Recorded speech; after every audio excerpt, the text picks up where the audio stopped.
What's the meaning of beta?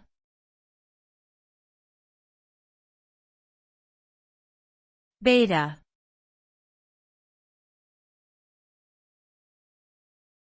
Beta.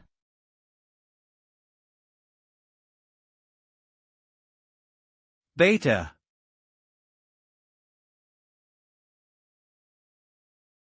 Beta.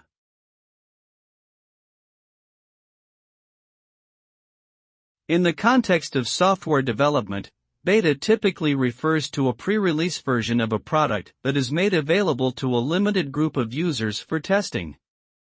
Beta testing allows developers to gather feedback and identify bugs or issues that need to be resolved before the product is released to the general public. Beta versions may be more stable than earlier alpha releases, but they are still considered to be works in progress and may contain some bugs or incomplete features.